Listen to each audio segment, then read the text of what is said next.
লোকটি একটি অদ্ভুত চশমা খুঁজে পায়। চশমা চোখে দিতেই সে আশ্চর্য হয়ে যায়। মানুষের মাথার উপরে এক অদ্ভুত রকমের লাল রেখা ভাসছিল, কিন্তু চশমাটি খুলে ফেলতেই সকল রেখা গায়েব। এবার লোকটি কৌতূহলী হয়ে আবার চশমাটি পরে নেয়। সেদিন রাতে তার বোনের বাড়িতে ডিনার করতে গিয়ে সে একটা ভয়ঙ্কর জিনিস লক্ষ্য করে। তার বোনের মাথা থেকে বের হওয়া একটি লাল রেখা তার ভগ্নিপতির মাথায় গিয়ে মিশেছে, কিন্তু ভগ্নিপতির মাথা থেকে বের হয়েছে অসংখ্য লাল রেখা, যেগুলো অন্য নারীদের দিকে চলে গেছে। এই দৃশ্য দেখেই লোকটির মনে ভয়ঙ্কর সন্দেহ ঢুকে যায়।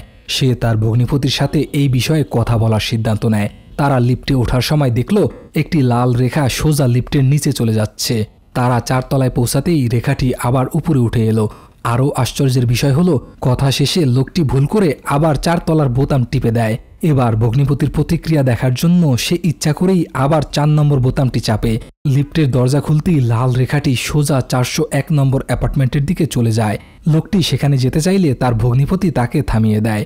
পরদিন তাদের দরজায় একটি পার্সেল আসে, যার ঠিকানা ছিল 401 নম্বর অ্যাপার্টমেন্ট। লাল রেখার কথা মনে পড়তেই লোকটি পার্সেল নিয়ে উপরে উঠে যায়। সে বেল চাপার আগেই লিফট থেকে এক সুন্দরী মহিলা বের হয়ে এসে পার্সেলটি নিয়ে 401-এ ঢুকে যায়। সেদিন রাতেও ভগ্নিপতি ডিনারে এলো না। খোঁজ নিয়ে লোকটি জানতে পারল তার ভগ্নিপতি প্রায়ই বাইরে থাকে আর অনেক দেরিতে বাড়ি ফেরে। বোনের জন্য তার চিন্তা আরও বেড়ে গেল।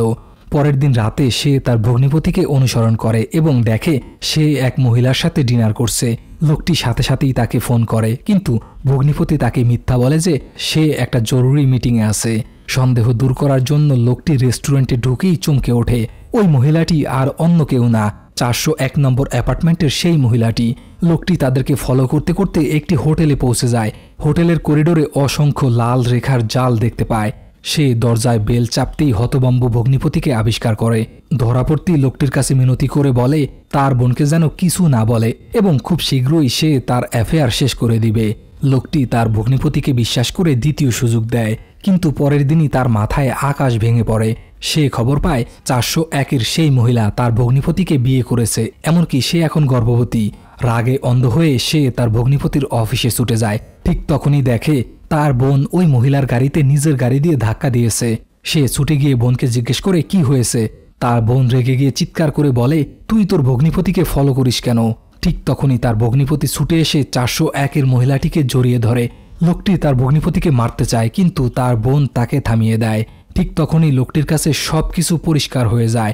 401-এর সেই মহিলাটি হচ্ছে তার ভগ্নিপতির আসল স্ত্রী, আর তার বোনই মূলত পরকীয়া করছিল। গল্পটি কেমন লাগলো অবশ্যই কমেন্টে জানাবেন।